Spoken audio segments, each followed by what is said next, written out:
যেই মেয়ে মজা করে হলেও একবার তার স্বামীকে বলে ফেলেছে আমি তোমার সংসারে এসে কোনোদিন সুখ পাই নাই, আমি তোমার সংসারে কোনোদিন উত্তম কিছু পাই নাই, ক্বালাত মা রাআইতু মিনকা খায়রুন কাত্তু, আমি তোমার সংসারে এসে কোনোদিন উত্তম কিছু পাই নাই, নবীজি বলছে তার আমলগুলো বরবাদ হয়ে যায়, এমনকি তার সব আমলগুলোকে বরবাদ করে দিয়ে আল্লাহ পাক তার ঠিকানা জাহান্নামে করে দেয়।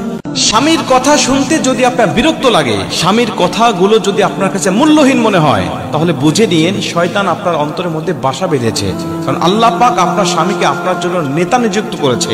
আল্লাহ বলে আর রিজালু কাওয়ামুনা আলান নিসা, প্রতিটা স্ত্রীকে তার স্বামীর আনুগত্য মেনে নেওয়ার জন্য আল্লাহ পবিত্র কোরআনের মধ্যে বলেছে। মনে রাখবেন, যেদিন মনে হবে আপনার স্বামীর কথাগুলো আপনার কাছে বিরক্তিকর, স্বামীর কথাগুলো মূল্যহীন, বুঝে নিন আপনার পতন আপনার ঘরের দরজায় চলে এসেছে। কিছু কিছু মেয়ে মানুষের কাছে নিজের জামাই বাদে দুনিয়ার সবার জামাই ভালো, তার বোনের জামাই ভালো, তার বান্ধবীর জামাইটাও ভালো, শুধুমাত্র তার নিজের জামাইটাই ভালো না।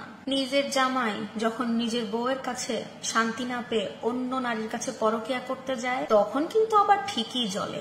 তাই বোন, আপনাদেরকে বলছি, পরে জ্বলে কোনো লাভ নাই। নিজের স্বামী যখন নিজের কাছে থাকে তখন তাকে শান্তি দিন, নিজের কাছে রেখে আটকে রাখার চিন্তা করুন। কথাটা মনে রাখবেন।